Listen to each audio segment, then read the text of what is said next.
Hey, what's up, good people? Welcome back to Stock Up with Larry Jones. Of course, the job reports came out today, mostly as expected.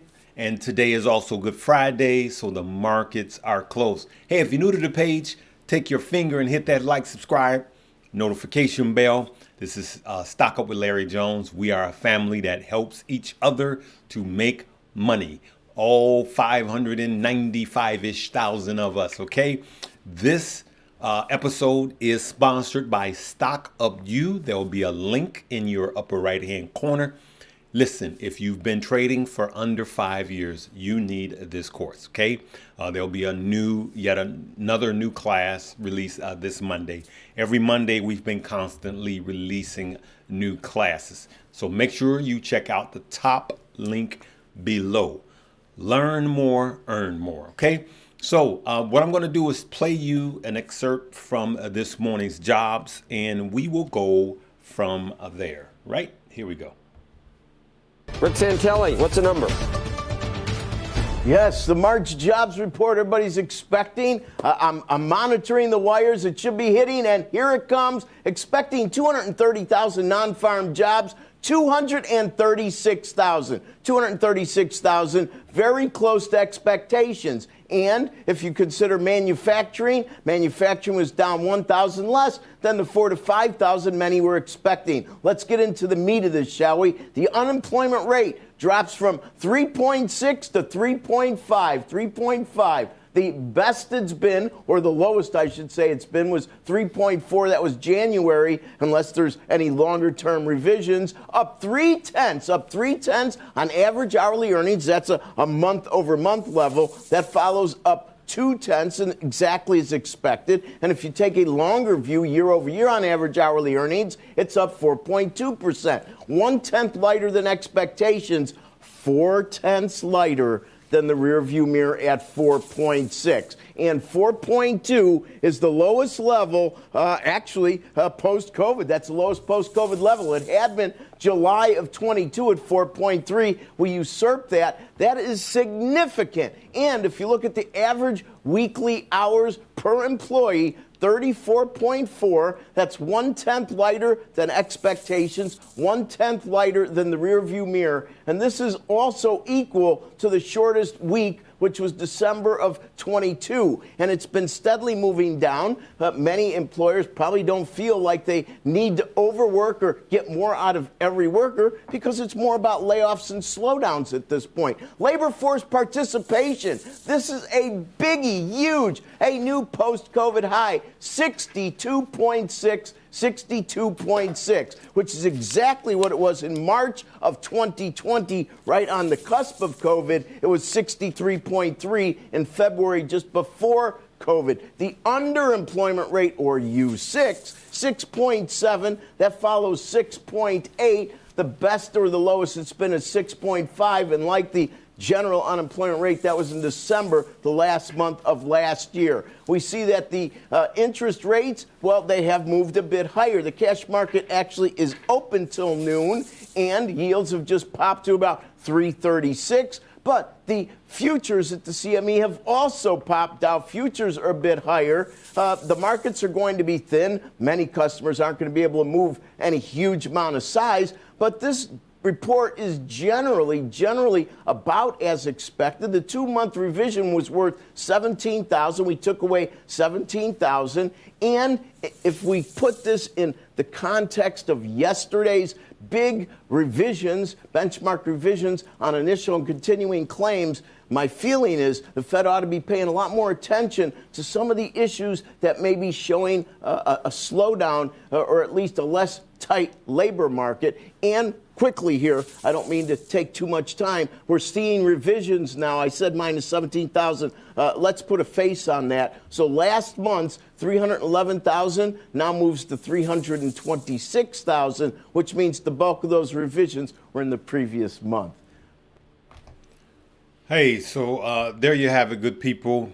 There's the numbers. To me, it was pretty flat. Much was as expected. Wages are still high, and don't get it twisted. jobs are still high, meaning it's still low unemployment, right? And so as you saw the futures, of course, the market is closed today. You saw the Dow, the S&P, you saw the futures, NASDAQ, I believe. You saw the futures actually going higher after the numbers came out. The question is it enough for the Fed to cool off?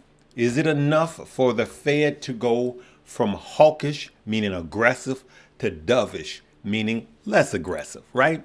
Is it enough? We don't know.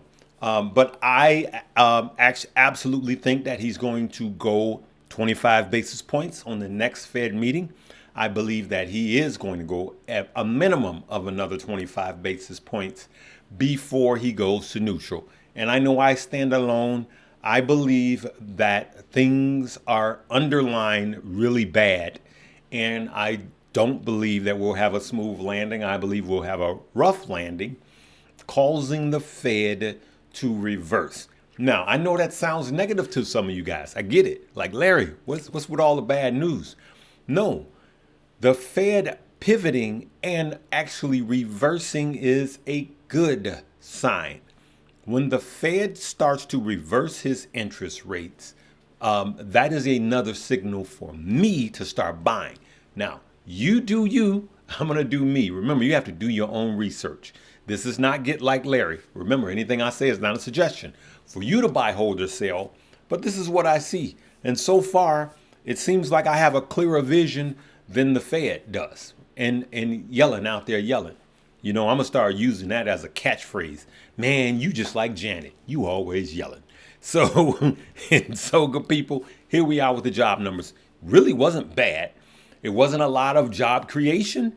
Neither was it a lot of job loss. So you can rewind and go back. But the futures were open. So it's showing what the implied open will be, which is Monday. So it's Friday. It really doesn't mean anything. But the futures did not tank.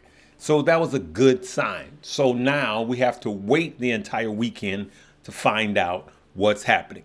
Another interesting thing, there are 3 congressmen, actually, I wrote it down here. 3 congressmen introduced a bill to go back to the standard bill, a bill to standardize the dollar value based on gold. They want to go back to the gold standard. As a matter of fact, let's look at this report right here.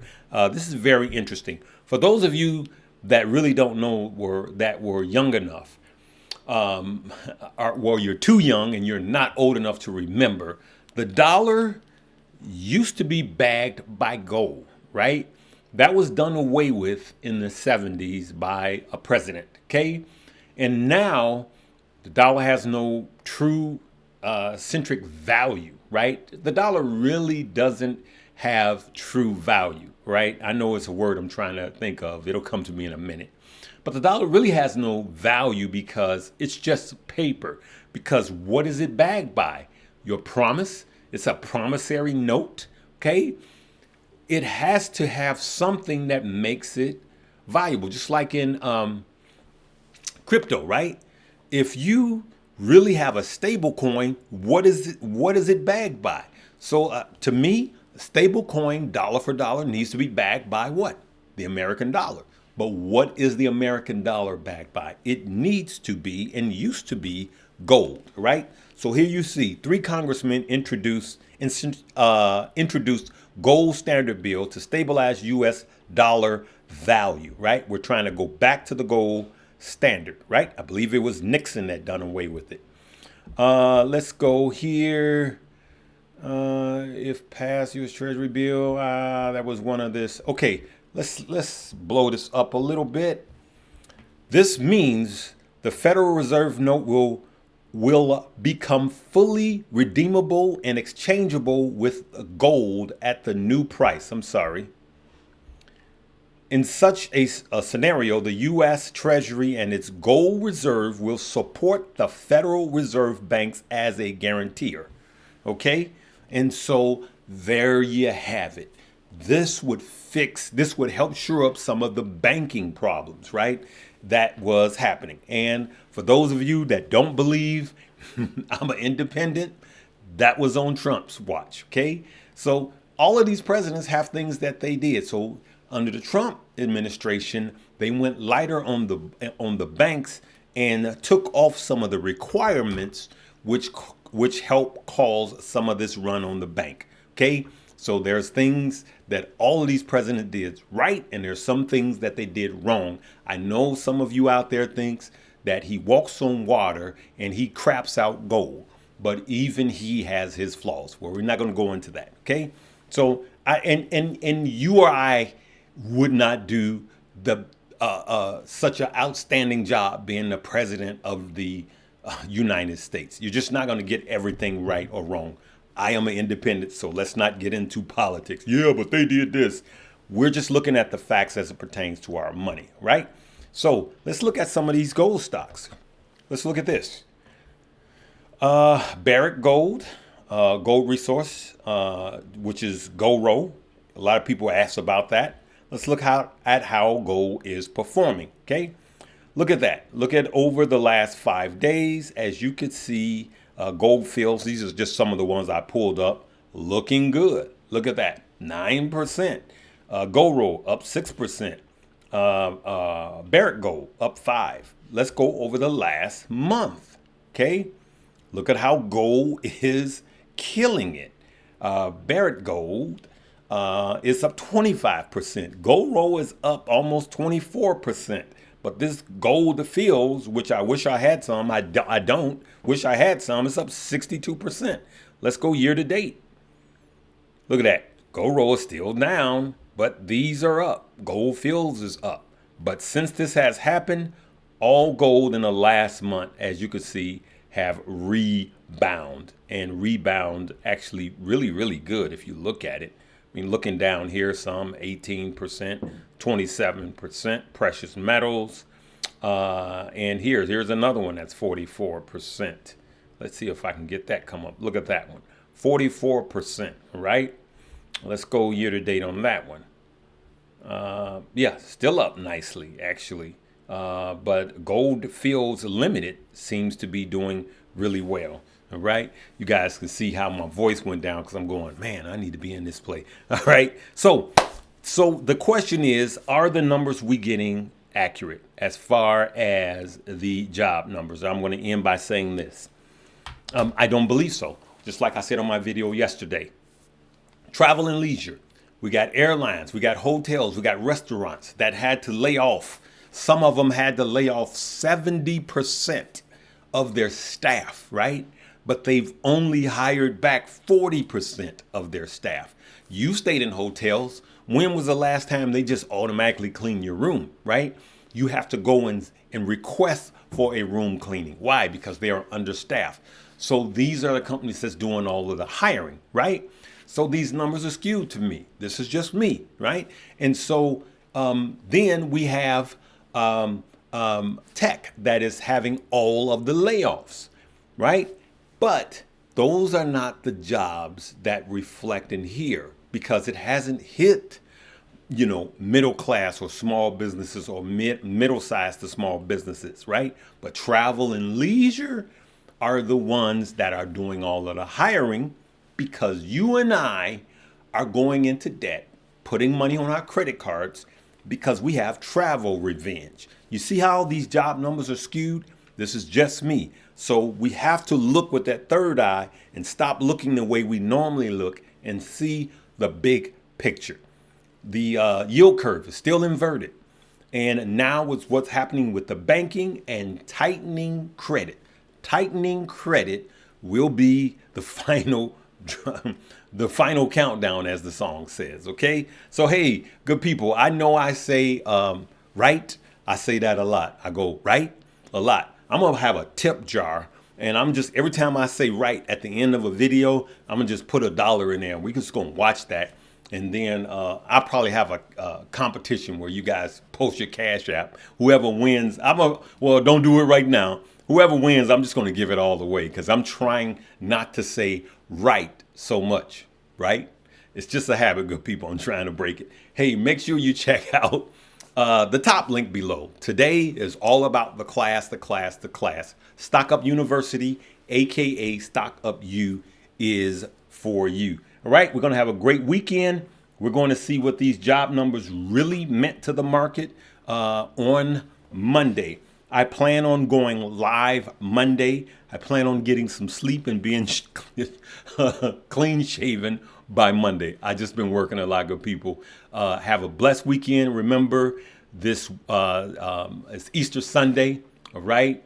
And for those of you that are Christians around the world, happy He got up weekend. But I'll be back before you on Sunday, I believe. Okay? I'll see you later. Live, love, laugh, learn, and earn. Peace.